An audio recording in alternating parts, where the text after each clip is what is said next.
Yeah, it is prediction time. It's magic prediction time.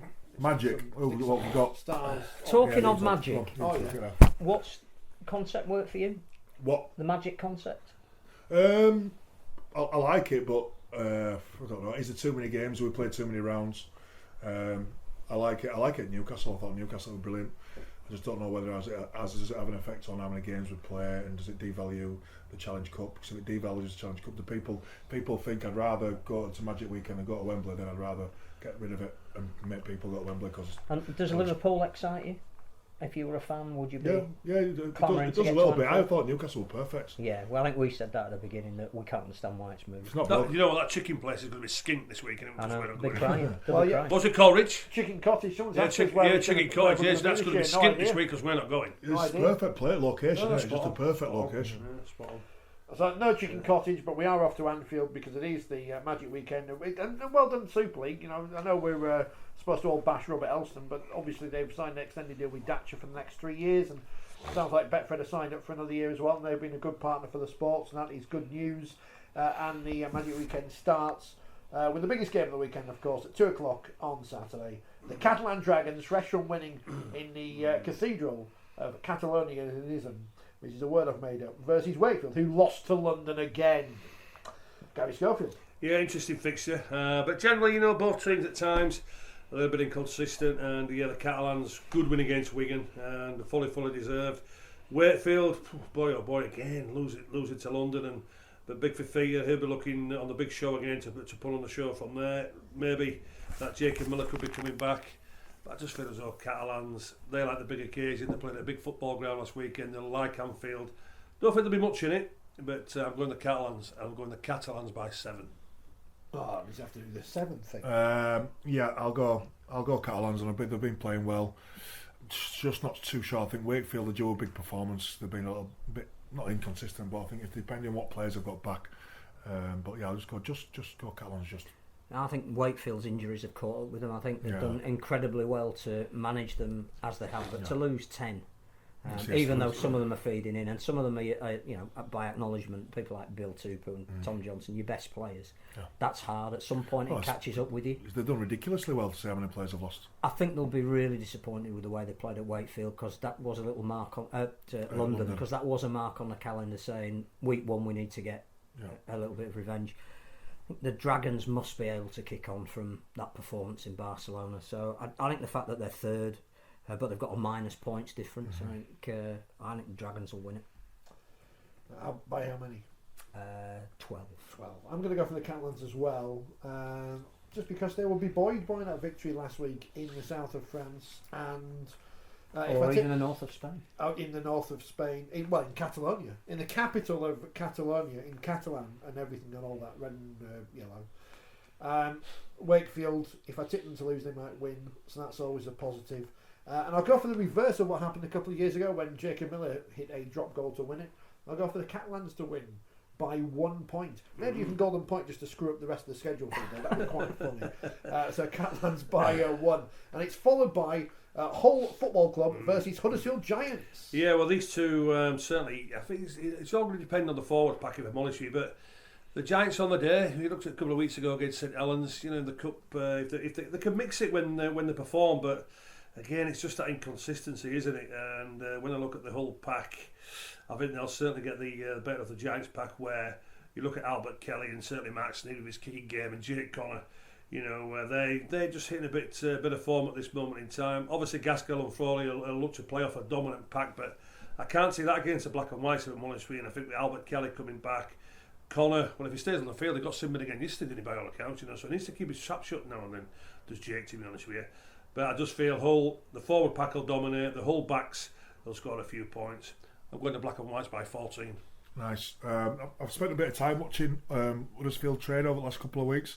Spent a bit of time quite closely with the Germ coach, so Sam Wolford, and I've been impressed. I think the last week I went to watch them against who the players? OKR, and I've seen some big improvements. So obviously I'm good mates with Radders as well, but from what I've from watching Huddersfield closely in training, to see Jermaine McGilvery come back from injury, Daniel McIntosh at the back playing well, some good academy players, I'm going to go for Huddersfield win by 4. I think the issue for Hull is they're capable of pulling off brilliant results like the one at Warrington last week, but they don't then tend to back up this season. I know that they're in the top 4, but I think that says everything about how no team is particularly consistent at the moment. I think they need to back up after that fantastic Warrington result. That I think Lee Radford would feel that there was an opportunity lost if they didn't then take the 2 points against Huddersfield. I think having Jamie Shaw back's big for them as well. The way Scott Taylor's playing at the moment and giving him a lead, obviously Danny Houghton, tackling machine.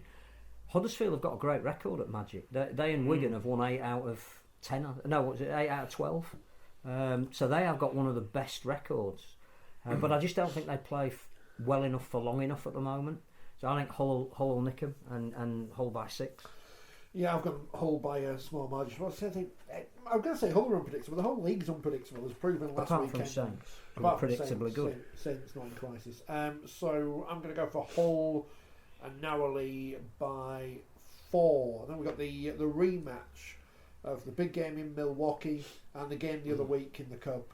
And the other million times they play every season. It's the Warrington Wolves versus the Wigan Warriors. Yeah, Wigan got spanked in by Catalans at the weekend, but I just feel as though Wigan, if they could produce that sort of form in the Challenge Cup they did a couple of weeks ago, the forwards were pretty dominant. They kept Blake Austin quiet, also to Declan Patton from there. So Warrington with that surprise loss against Hull, again, it's just the inconsistency from one of the top sides. And I just feel as though Wigan, they'll be looking for a bit of revenge. They were the better side of the Challenge Cup. They should have won. Why that try was disallowed, I still can't understand it, to be honest with you, from there. I think Wigan will bounce back from Catalans. They'll be looking to turn over Warrington. And I'm going Wigan. And I'm going Wigan by 10. Wigan by 10? I'm going to go the opposite. I think obviously both teams are coming off a bad result, but I just think Warrington's form this year as a top 4, top 3 team has been quite consistently well. And I think they'll take that loss against Hull FC quite, very, very personal, and we'll look to really put it right this week. So, yeah, I think Warrington by 4. I'm probably agree with both of you. I don't know which Wigan we're going to get. Are we going to get the Wigan that went really, really close in the Challenge Cup against Warrington, when effectively for silverware perhaps this year their season was on the line? Or are we going to get the Wigan that Adrian Lambie, in his admission this week, said were really flat? Even though they trained really well during the week. I have a feeling that the team that needs to hit back the most is actually Warrington. Yeah, that's what I meant. That's what I said. So many of the big games that they've played recently, they almost have let themselves down. This is a big stage. This is where Blake Austin has to come to the fore, where he didn't in the cup tie. I don't think Warrington can afford to lose too much more ground on St Helens at the top. I think they need to prove to themselves that they can bounce back. Enough. Yeah. So I'm going to go Warrington by 12. And I've gone for exactly the same number. It should be a Warrington win up until the point where I said they were the best team I'd seen this season, and they've fallen apart. But there you go. Sunday kicks off with everyone having sore heads from the. I don't know if the sponsors are going to give us some free drinks this year, but anyway. It's a 1 o'clock kick-off on Sunday at Anfield between the Hull Kingston Rovers and the Salford Red Devils. Well, as I said in the column, I think this will be a high-scoring game. They both like to throw the ball about. Yeah, Hull Kiar, they'll be losing Danny Maguire from a point of view of creativity point from there. But still, they like to score points, both sides. Defensively, they're a bit missing. But I just feel as though with Robert Louis and Jackson Hastings, the way they played against St Helens and the creativity what they've got, I just feel as though they'll have too much for OKR. And Salford, unlucky by losing to St Helens, but they'll have plenty of confidence. They'll love the wide pitch there at Anfield. Plenty of points for both sides, and I'm going Salford by 10. Yeah, same. I agree. I think Salford will win.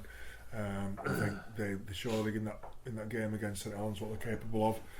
Keep that same kind of confidence, and I think they win comfortably by 16. Again, I don't know which Salford we're going to get. Are we going to get the Salford that lost at home to Hull KR in the Cup 2 weeks ago, or are we going to get the Salford that were absolutely sensational at St Helens? The fact that Saints came back and won it says everything about the spirit at Saints. But I thought for that 60 minutes, Salford were almost unplayable. Yeah. And if we get that Salford, then they'll win. Yeah. But I guess even Watson doesn't know from one week to the next what Salford is going to get. I'm going to go with the fact that some of their players now are declaring where they're going to be next year. That's starting to be taken care of. They've got to now try and create some kind of a landmark with the team they're with at the moment. This is a stage that they will want to play on.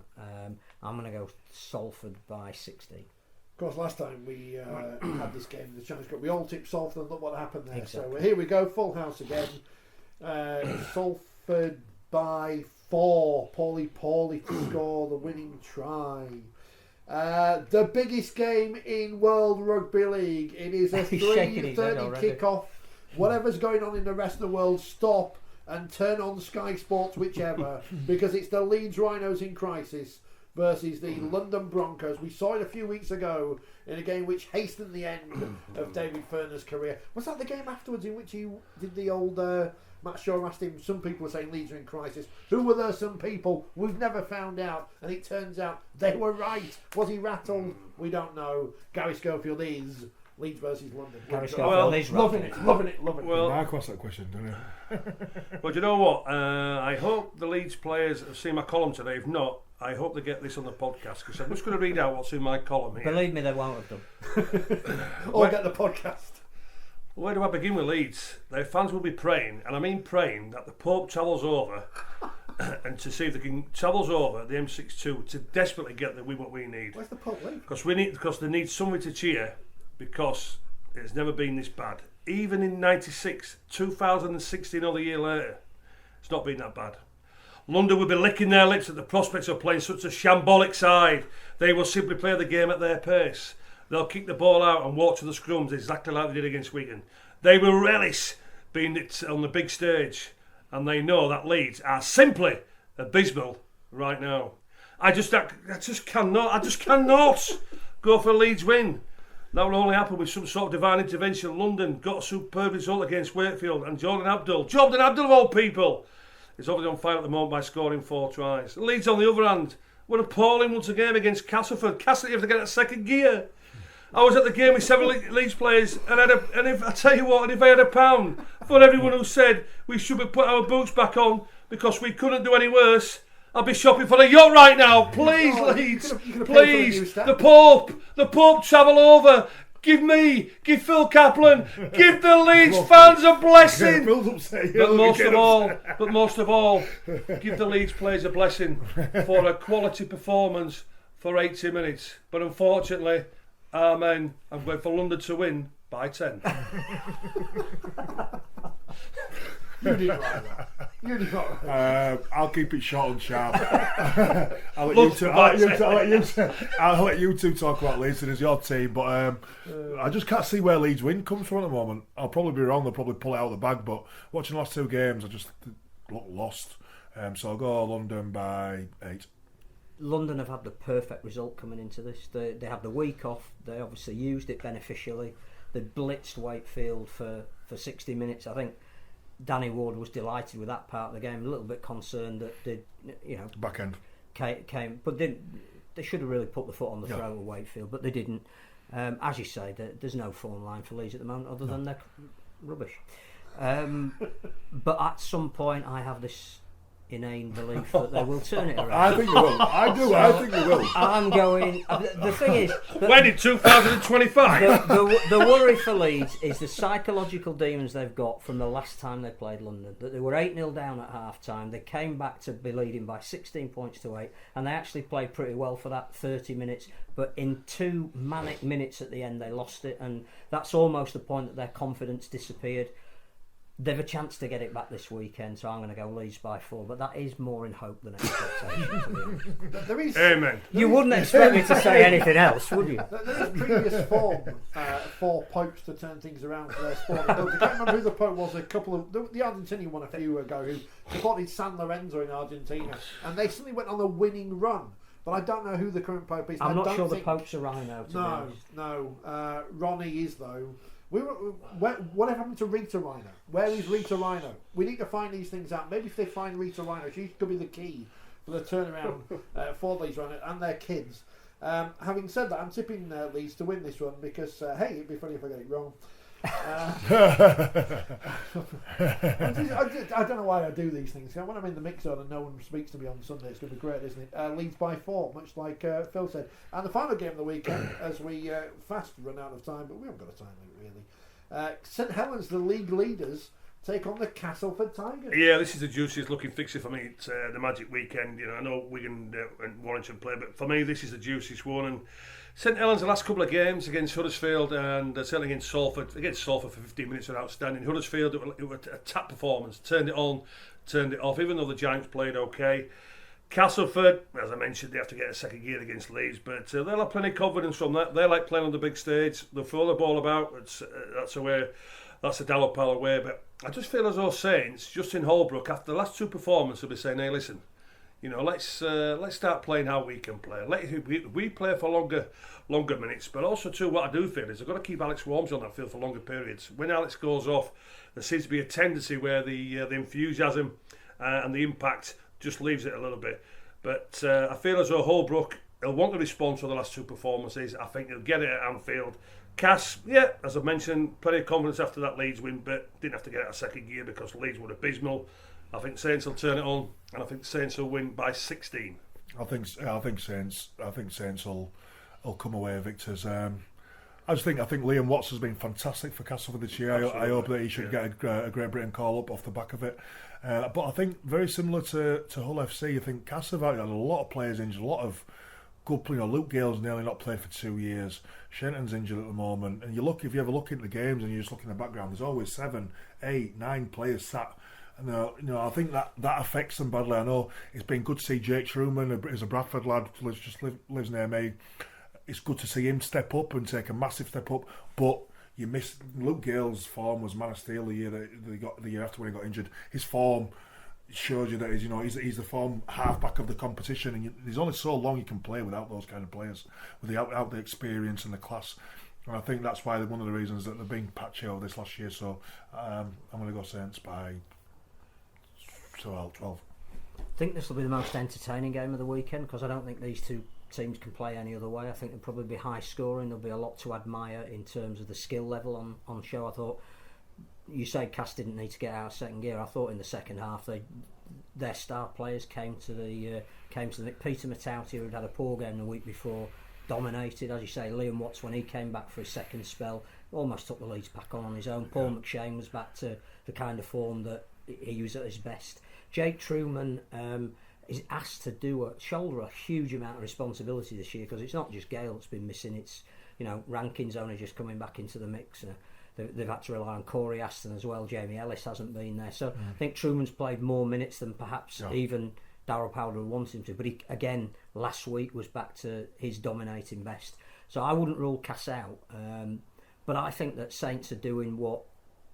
And you probably corroborate this, every point in a year that is so long and so demanding mentally as much as physically, there's a period where your form drops a little bit, and I think Saints have had that over the last 2 weeks but have found a way to win, and that's why I think they'll go on and win this. I think they'll bring back people like James Roby. Jesse Senelafeo is missing. He's gone back to Australia on compassionate grounds. Do you think that tilts the mix to Saints? So I'm going Saints by 12, but the most entertaining game of the whole weekend. I've gone by the lowest margin then for a Saints win, because I think they will win because they're top of the league. They've only lost once all year, haven't they? So Saints to win by 8, and hopefully a very entertaining end to a weekend which we all hope is a massive success, and we all hope afterwards we're not having long discussions about what's gone wrong and throwing blame around, but no doubt this time next week we'll be here throwing blame around. Talking about Leeds Rhinos losing. Talking about Leeds Rhinos in crisis. We can at least in crisis. We'll give you a t-shirt before you the hashtag and everything. Thank you very much to Gary Schofield, to Leon Pryce, special guest night, Phil Kaplan. We'll be back on Monday, 6 o'clock, to look back on the Magic weekend and everything else that's going on in the Rugby League world, because there's a full programme of fixtures in the Championship and League One and the Women's Challenge Cup. Best of luck to all teams involved, but not all teams can win. And Rich, can I just out to everybody out there who's watching on Facebook and YouTube, and also to just listening, can we all pray for Leeds on Saturday night? Hashtag pray for Leeds. Leon won't be. Amen. Hashtag pray for Leeds. There you go. So, on that religious note, we bid you a fond farewell. It's going to be good. And good night, and we shall see you next week.